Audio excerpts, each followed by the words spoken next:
Mr. President, I come to the floor today to talk about something that has been quite a bit in the news and quite a bit on the minds, I think, of people all around the Capitol, which is what's happening with specifically Vladimir Putin and Russia and the invasion and takeover of Crimea, the activities in the Ukraine.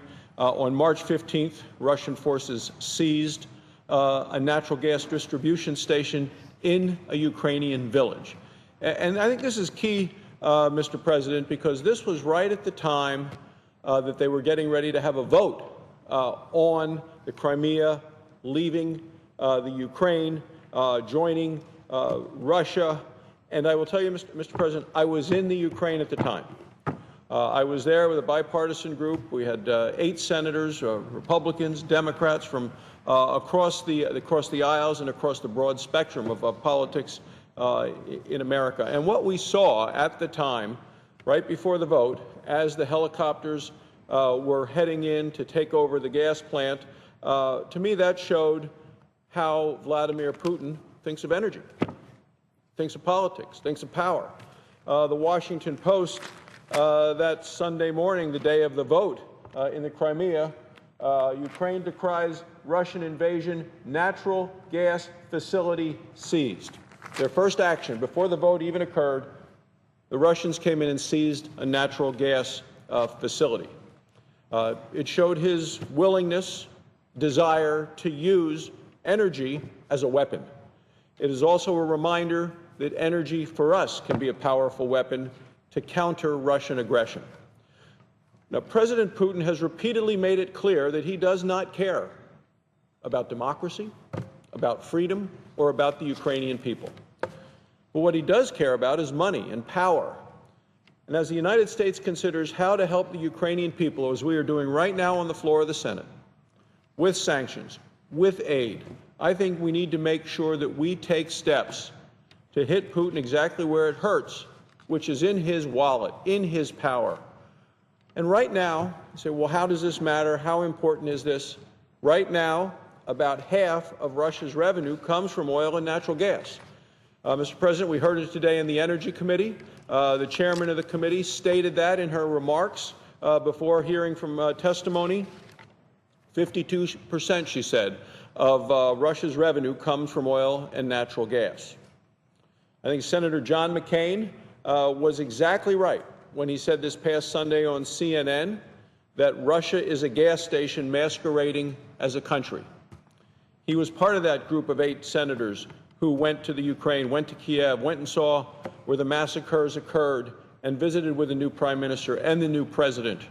And that is why I believe, Mr. President, that my amendment today to this bill, this sanctions bill, this aid bill on the floor is so very important, not just to us as a nation, but to the people of Ukraine, the people of Europe, those who are trying to regain some freedom from the yoke and the tyranny of what Russia is doing by charging outrageous energy prices to people across Europe and across in the Ukraine.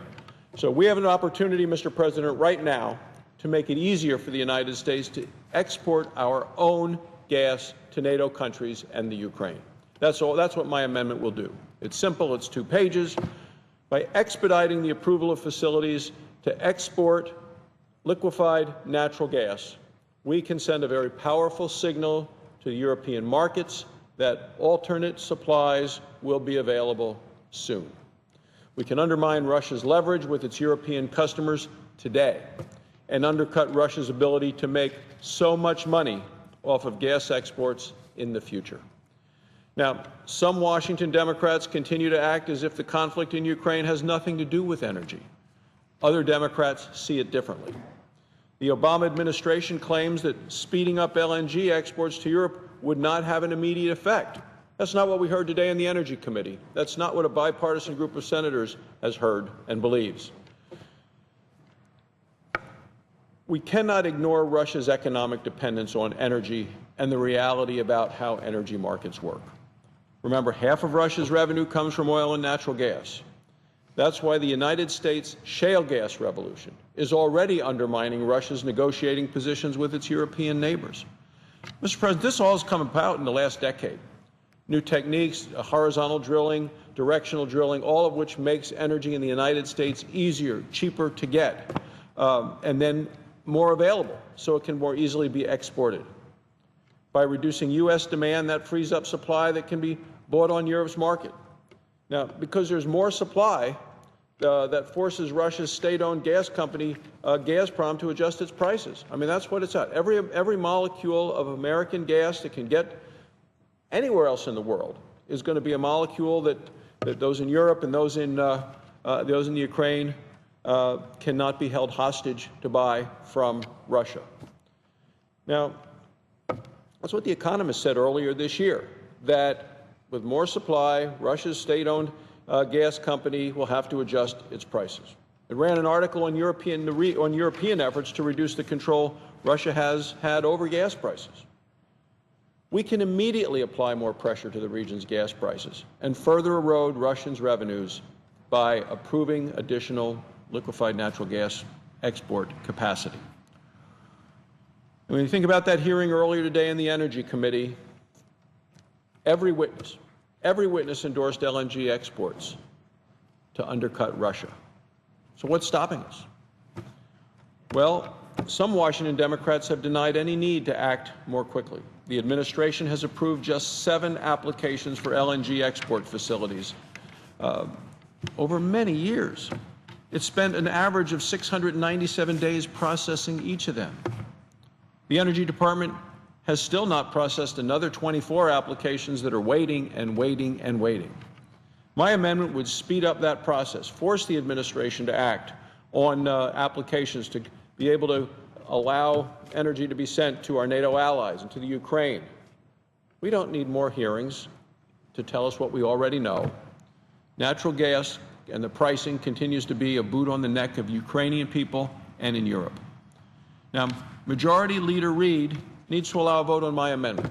To me, it strengthens the Ukrainian relief package. It strengthens the economics in terms of money going from the United States. It strengthens aid. It strengthens sanctions because it actually works to specifically undermine Russians' ability to hold others hostage. Plus, Mr. President, has bipartisan support. There are a number of Democrats who would vote to support it. I think it's time to send a signal to Russia that we are finally ready to use energy to help stop their aggression. And to point out, Mr. President, that I am not alone in this and that there is significant across-the-board support. It's interesting, just a number of headlines in the past week or so from papers from the various different approaches. The New York Times, U.S. hopes boom in natural gas can curb Putin. U.S. hopes boom in natural gas can curb Putin, directly tying natural gas to the Russian president. That's the New York Times. The Wall Street Journal, West tries to loosen Russia's gas grip. Investors Business Daily, bold energy policy, best response to Russia in Ukraine.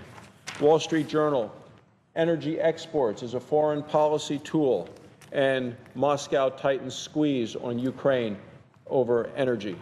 Mr. President, it is evident that the export of liquefied natural gas from the United States will help us as a nation, will help us in terms of our foreign policy, and can be used and should be used and must be used to undermine the Russian economy at a time when they are, with Putin on the move, Putin on a daily basis, I think, evaluating the consequences of his actions to decide what he's going to do, planning to do, with the possibility of additional incursions into the Ukraine. He continues with troops along the border between Russia and the Ukraine, ready to act, ready to go in, ready to cross the border, and all he understands is strength, power, and the way to undercut that is by undercutting his economic strength and power by exporting liquefied natural gas.